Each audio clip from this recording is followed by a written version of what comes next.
Hey guys, welcome to the latest episode of the SPTC podcast. Simon Phillips here, your host for today. A lot to talk about. Obviously, the big news was the Enzo Fernandez saga that happened on Friday with the big deadline, which I'm doing in quotation marks for those who are only listening and not watching. Yeah, we've got a lot to go through. I'll give the subjects initially. We're going to go through one by one in this order. So first, we'll talk about Fernandez and what happened there. The replacements for Fernandez if he does go. There's one to watch there, a name to watch who I will talk about. Some stuff on Adam Wharton and what the latest is there. Alex Scott as well, and if there's any updates on that one. Then we'll talk about some outgoings. There's quite a few players who are expected to go still in the next couple of weeks. Pedro Neto is obviously a big one. A lot of info coming out on that overnight and this morning.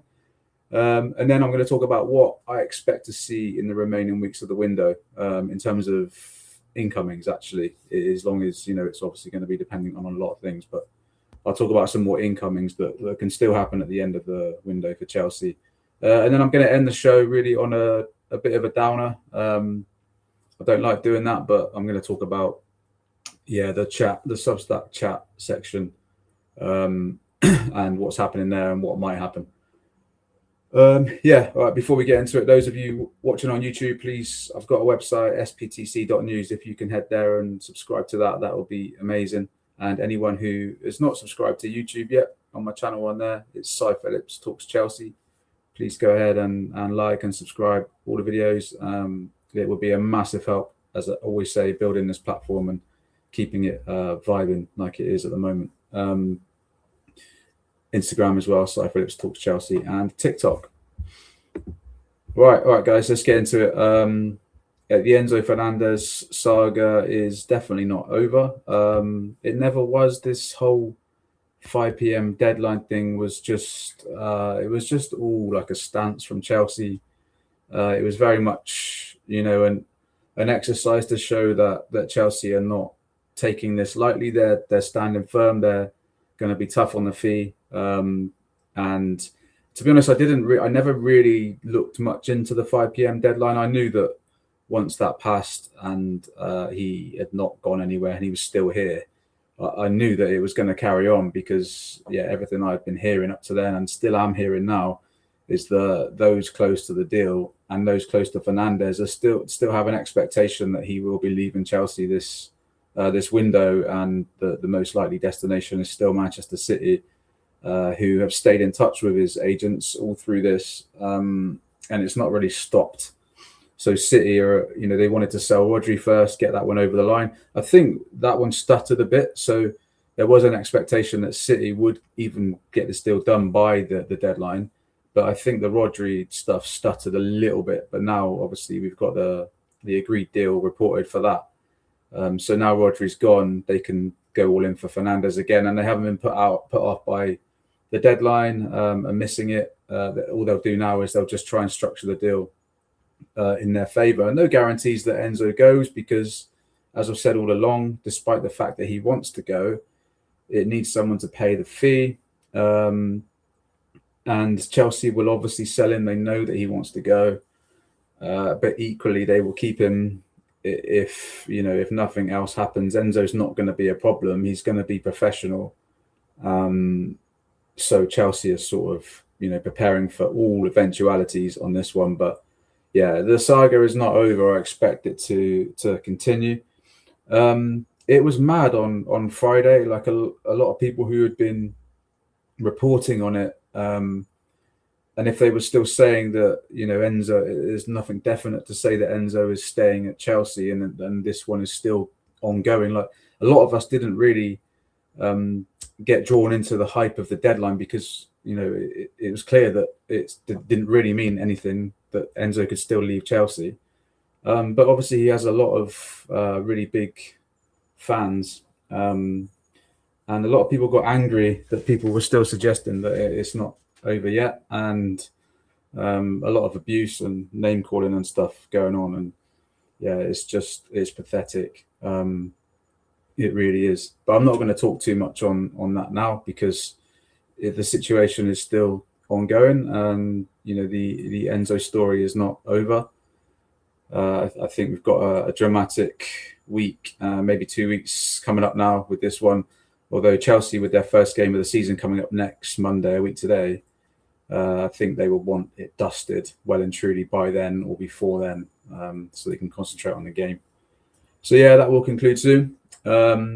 Chelsea have been, as they have been for months now, they've been looking at contingency plans if Fernandez goes, and it's not like they've just been sat back. I hear a lot of people say that they haven't got enough time now to sort out a replacement. They've been putting a lot of groundwork in on replacements already and doing a lot of work on other midfielders. That people forget that they put the bid in for Alex Scott a few weeks ago. So they have been trying to sign midfielders anyway. But as I put this in an article the other day, they're not just going to sign any old midfielder. They have to make sure that they get the right guy in. Or the right guys, because I'm still hearing they could get two if Enzo goes. So yeah, they're not just going to rush around and panic and buy another centre midfielder. They want the right guy and they want a quality one. But they have already been putting this work in on replacements. And one to watch is definitely Zubimendi from Arsenal, because as I was reported on here a few weeks ago that he's a player that Alonso really likes. And he did put his name forward to Chelsea when he was given the midfielders that he would like to go for or try for. He's a big fan of Wharton as well, and he likes Alex Scott, but Zubimendi is just another name that he mentioned, and they share the same agents apparently. So I heard this morning. And also I've heard that Alonso is very much looking for a tempo setter in midfield. He doesn't feel that that's an option that he really has at the moment, especially if Enzo goes. So yeah, I can see something happening with Zubimendi. I can see Arsenal being a little bit more willing to sell him because he's not going to be starting there this season. I'm assuming he's going to know that as well. So he's going to be having a look at that, and it could be certainly one to watch as we go into the end of the window if Chelsea cannot get, say, an Adam Wharton, who has been the main priority, or an Alex Scott, who has been up there as well with Wharton for months now. But there's other names as well. It's not just those three or those two, but Zubimendi is certainly going to be one to watch if Chelsea do sell Fernandez and they want to replace him with another tempo setter. Personally, I think we still need two midfielders, and I said this. I try not to go too much into opinion on these podcasts when I'm doing them solo, but personally, I think we still need a more physical destroyer type centre midfielder. I know he's looking at Reece there. It's pretty obvious he's going to be looking at Reece James to play that role as well, but we all know his, although it's been a lot better lately, we all know his history of injuries. So yeah, I think we could probably do with another one in there, and another tempo setter. So yeah, it's certainly one to watch there.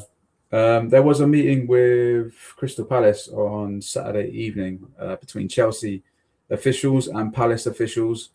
I didn't manage to find out yet who they were talking about, but it was a direct face-to-face meeting after Chelsea played football against Sociedad, and it was a dinner meeting, and that's all the info I've got. But obviously, you know that Wharton has been discussed between them before, and recently, even last week, I did report that there's been a little bit more positivity on a possible deal for Wharton.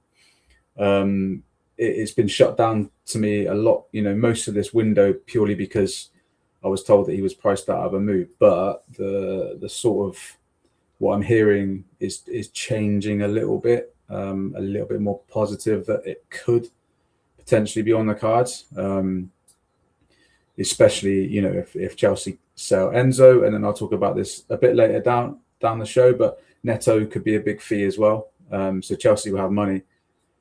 And they know that they will probably have to spend again big in centre midfield, especially if Enzo does go. So yeah, the Wharton fee is going to be big, but I think it's something that Chelsea could do, and they'd be more willing to do. So he may well have been discussed again on Saturday night, but there's also Axel Disasi and Josh Achimpong that Palace have been talking to Chelsea about. Achimpong, possible loan deal.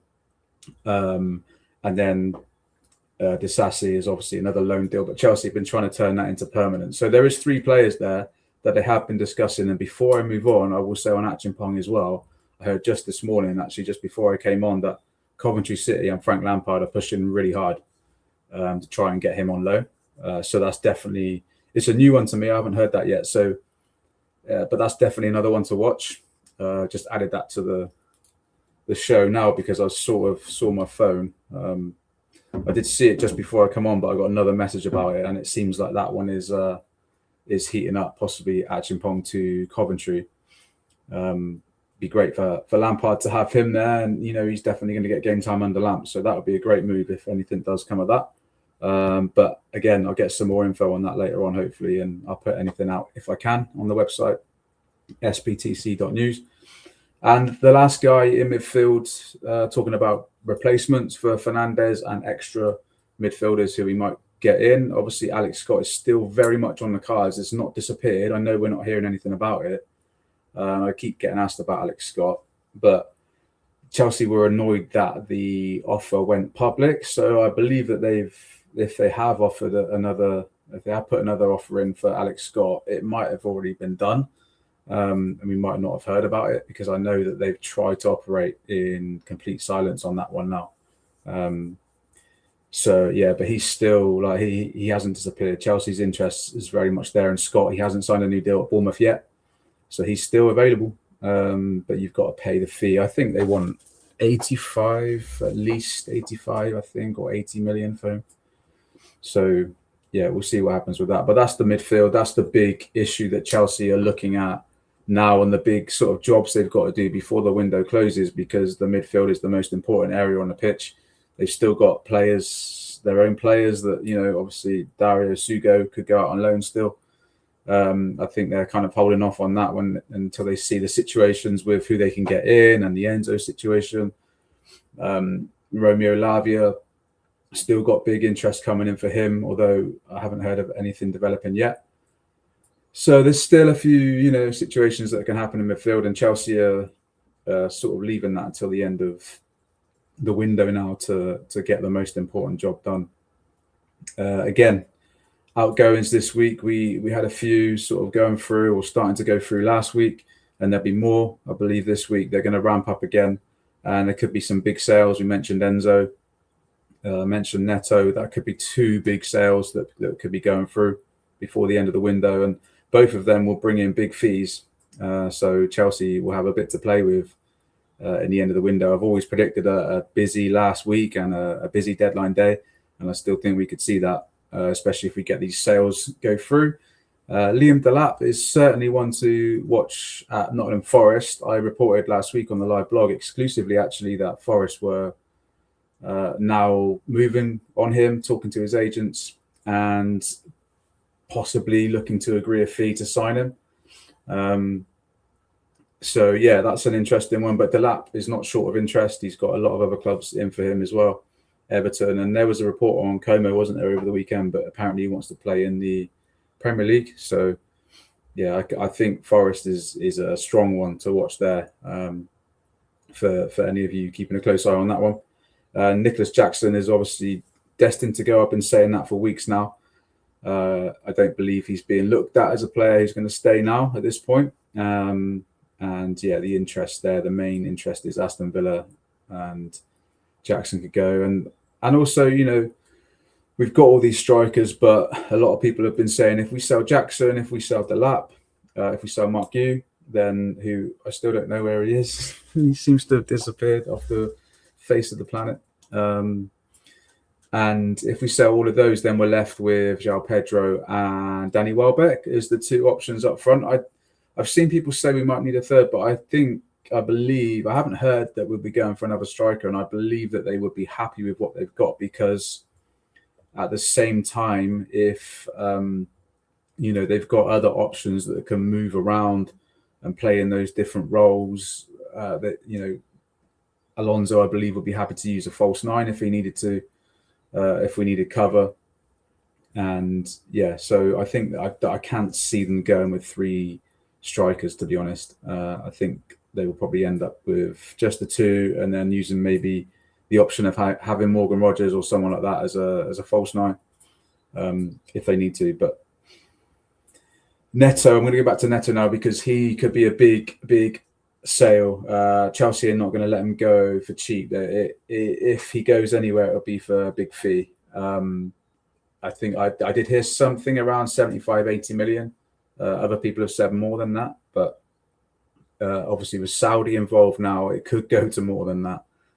And yeah, Al Hilal are obviously in negotiations with him, and they've started early talks with Chelsea. Neto is very much open to moving and leaving Chelsea this summer, and I believe that is why Chelsea are thinking about letting him go, because again, it's another player like Enzo Fernandez, by the way, who is very much looking to leave the club. Fernandez has certainly been pushing it and much more desperate to leave than Neto, but both players have communicated to Chelsea that they're looking at other options.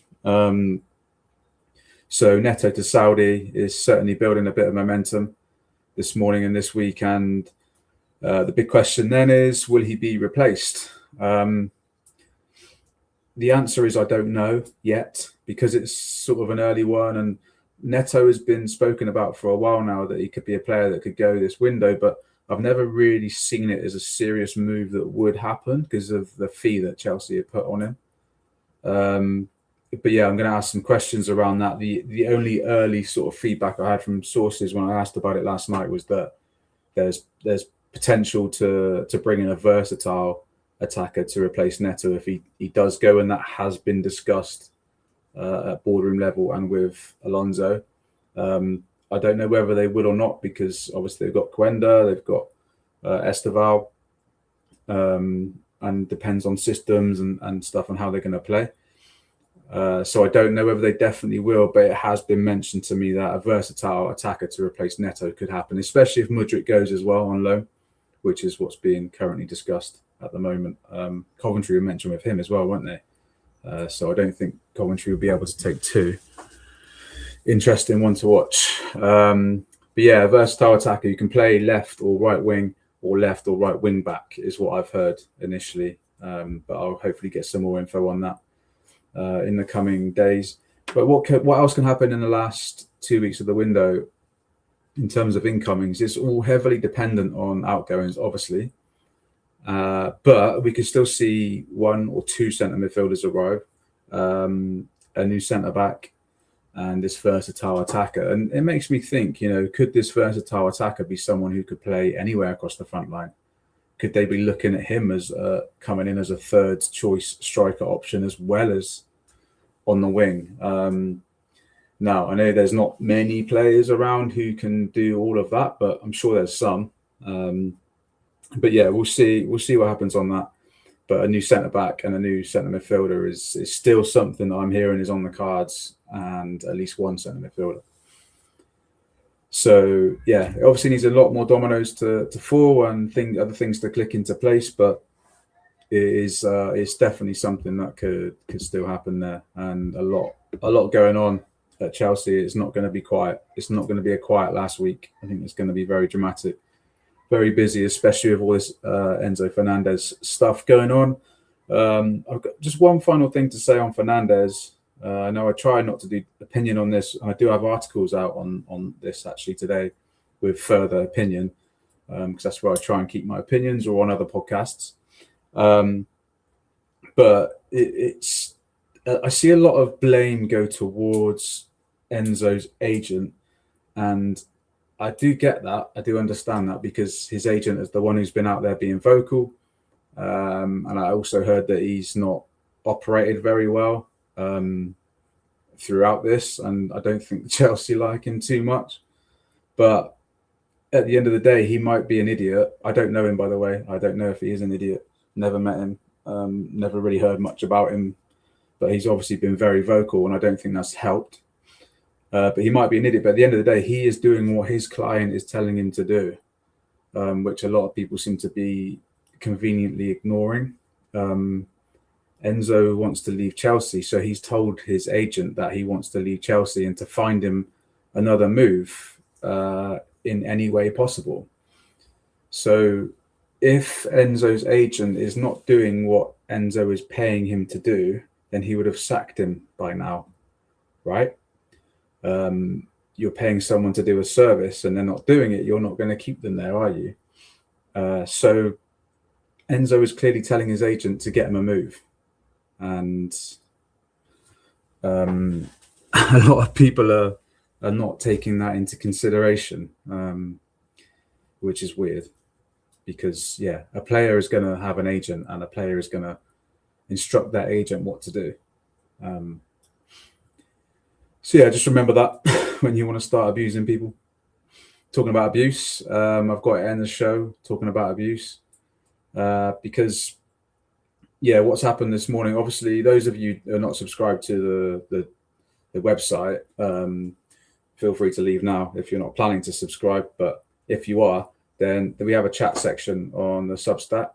So when I'm not on the website, there's a chat section. It's like a little forum, and and it's a really cool place for people to continue the chat and continue the reporting, because I've got a couple of guys who still put the news out there, and yeah, and a lot of people really enjoy it. So it's a good thing. And I also put my news out on there when I'm not on the website. So it's a really good little space on the app.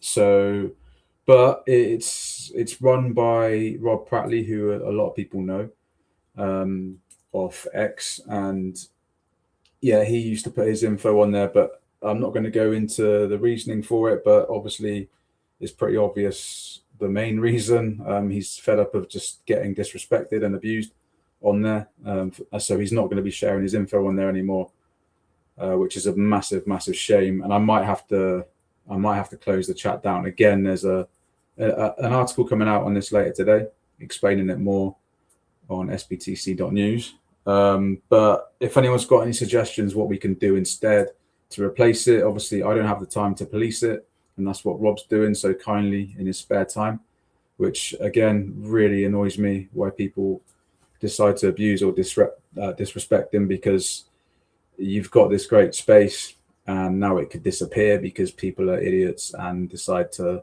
take things too far or get too emotional about football or about a transfer, or they fail to realize that situations can change, and not everything is going to be 100% all the time. And yeah, and if people want to be idiotic about it, then they're going to lose these things that a lot of people love and appreciate. So yeah, but yeah, just see the article on that later on. It comes out today. And if anyone's got any suggestions on what we can do, a WhatsApp group was mentioned to me, but again, I think that's something I'd have to police, and I don't have the time to do that, unfortunately. As much as I'd like to, I wouldn't have the time to police that. But I'm going to look at other ideas or other options to keep this sort of chat thing going. But the chat section on Substack will become an absolute mess if Rob's not on there. He's staying on there now, managing the threads, but he's not giving his info or commenting or getting involved in it anymore, which is a shame. But if he decides that he can't do the threads anymore or run or police the chat, then it will have to close down anyway, because I can't do it, and it'll be a right mess if I'm not there or if someone's not policing it. But yeah, that's the situation with the chat. Any suggestions, put it in the comments and we'll see what we can do to keep something going. But yeah, that's it. Not masses to report yet, but a few situations, as you can see, that are like bubbling away in the background, and still a few more incomings, I believe, coming at Chelsea this window. So we could have an exciting last couple of weeks here. And yeah, I'll let you guys get on with your day now. Have a good one, and I will speak to you all on the live blog. See you later.